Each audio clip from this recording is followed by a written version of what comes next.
Thank you so much for joining us. I have Tim with me today, and we are going to be talking about change management and how to set up a repeatable, scalable process within your organization. But before I get to the questions that I have for you, Tim, would you mind giving everybody a quick intro? Yeah, thanks for having me today. Tim Creasy. I'm the Chief Innovation Officer at ProSci.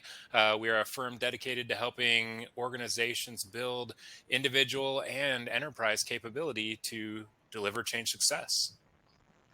Great. Thank you so much for joining me. And I want to start the conversation with a little bit of kind of a level setting question to make sure we're all using the same definition as we move forward with the discussion. So, can you get us started by sharing a definition of what you believe change management to be? Absolutely. So I'm going to give you the definition, but first I'm going to give you a little context. So if we think about change like a coin, there's two sides of the change. There's a technical side of the change where we design, develop, and deliver a solution to make sure that to meet the need or opportunity in front of us. That's really where a lot of the digital revolution has lived. And there's all sorts of technologies and approaches that we use on the technical side of the coin. If we flip change over, the other side is the people side of change. And that's where we ensure that the solution is engaged with, adopted, and used by our employees. And that's the domain of change management. It's the scaled, repeatable, structured way that we can help our people through the change journeys that they experience. Because if they are more successful going through that change, we know that they are successful, the initiative delivers results, and the organization is ultimately more successful. So change management, it's both that skill set of understanding the human dynamics of change and how we help people experience change more successfully, but it's also that repeatable, structured, scalable discipline we apply on a particular initiative to capture the people-dependent ROI of that project. I love that phrase, people dependent ROI. I think that's a really powerful way of kind of putting the why change management is so important into words. So before we get to talking about how to set up those scalable, repeatable processes that you mentioned, I want to take a second to talk through maybe signs or signals that organizations should be looking for to understand if maybe they've missed the mark of handling change appropriately as they kind of go through the technical side of things. Yeah, there are many signals that we've missed the mark on change management, but I would want us to begin by thinking about what is the outcome change management's here to deliver. So, change management's outcome is sufficient adoption and proficient usage of the solution that we've put in place. So, signs that we missed the mark on change management would show up through poor adoption and usage of the solutions we're implementing. And when we don't get the adoption and usage we need on a project, we know that we see symptoms like you just alluded to. We erode the people dependent ROI, the people dependent portion of the project value. We know there are additional costs and risks we get exposed to when we leave the people side of change up to chance. One of the most significant is probably resistance. And we see resistance show up a number of different ways on our initiatives, through disengagement or negativity or avoidance or emotional reactions, work impact, controlling behaviors, building barriers, acting out. These are all symptoms of resistance to change that can manifest when we've not adequately prepared, equipped, and supported our people through the changes they're experiencing, which is really what change management's all about. One other sign, Emma, that I think people should look for is the recosts. Because R and E are probably the two most expensive letters in the project management world, especially as we're trying to roll out digital transformations. What I mean by recosts are redesign, rescope, retrain, revisit, redevelop.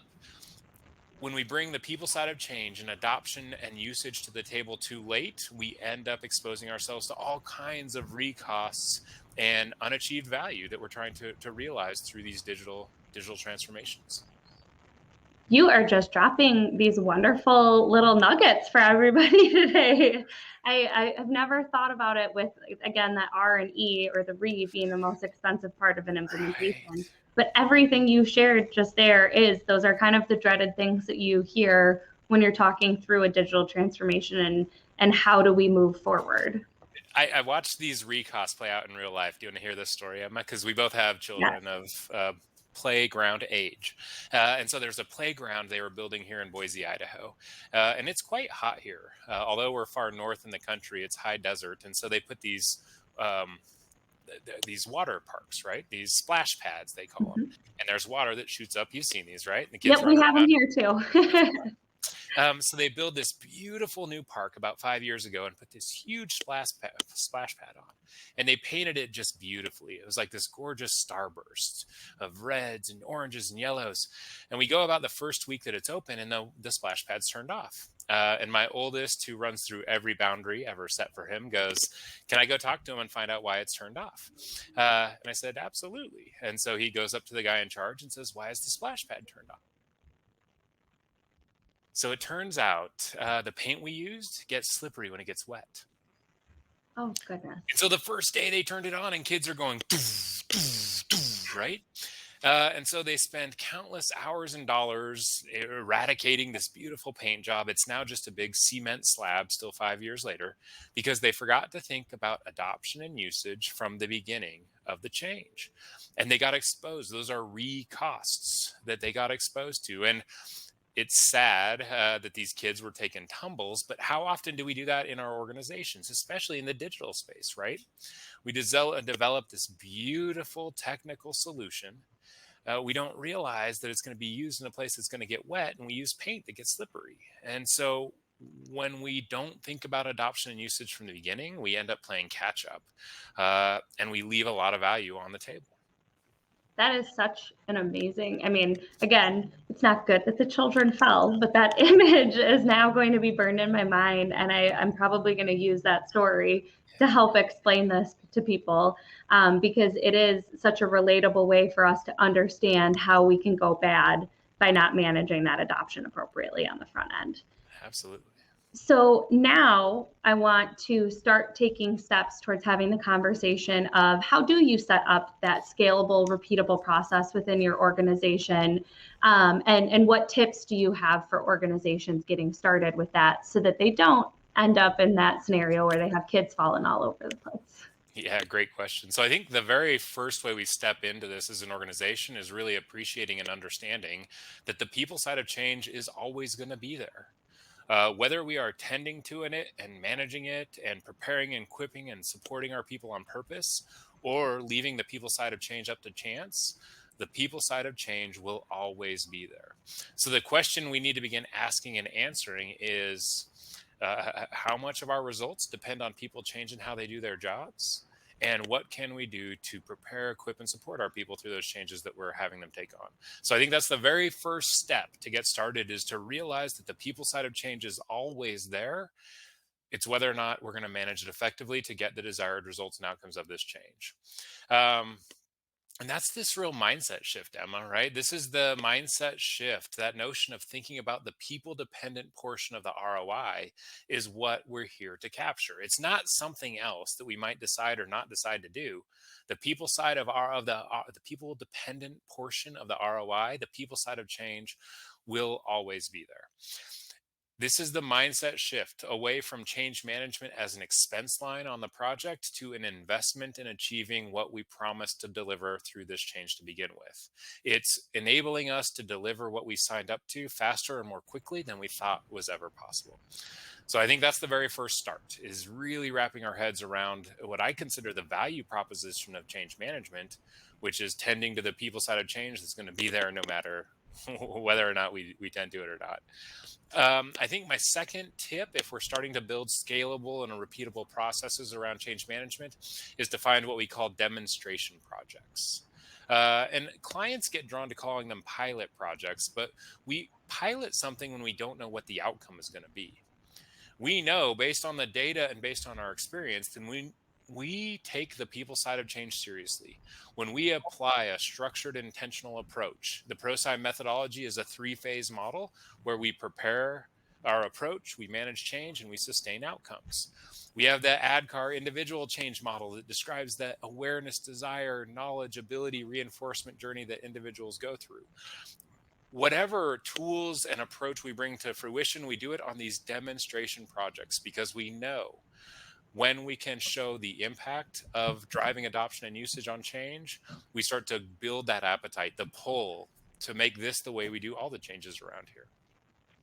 And I think my third tip when we're starting to build more repeatable change management processes is to realize that getting better at change is a change in and of itself. If we want to get better at doing change, there's a technical side of getting better at doing change, and there's a people side of getting better at doing change. And so our organizational clients that really grabbed onto change capability as a competitive advantage, how well we can manage change as a differentiator for who we are, as a core competency. Those organizations were really able to lean on that capability in the headwinds of change that we've experienced over the last 2 years, and have really established the foundation upon which to be ready for whatever we see coming and whatever we don't see coming as an organization. Yeah, organizational agility, I think, is the most important muscle. And whether they're public, private, all of us are working to outchange the change our organization is facing. And so that's why I think this, it's a journey to get better at it, but it's essential for the organizations that want to thrive and win in the future. Tim, thank you so much for joining me today. I think you offered so much value to everybody joining us for the discussion. And I want to encourage you to go over to Tim's LinkedIn page, check out his posts and conversations that he's starting there, as well as ProSci's web or YouTube channel and your very own series called Tim Talks there for people to learn more. And of course, we have mutual clients in place that are using your training and being change agents within their organization to use that to drive their digital transformation. So I would encourage you all to make your way to ProSci's website, check them out, and learn a little bit more about the programs that they offer. But Tim, thank you so much for joining me today, and have a wonderful day, everyone. If you're looking for expert tips on how to get started with your transformation or looking to hone in on your approach, make sure that you subscribe to our channel to catch our weekly Digital Transformation Talk series, where we interview experts from around the world on how to make it happen.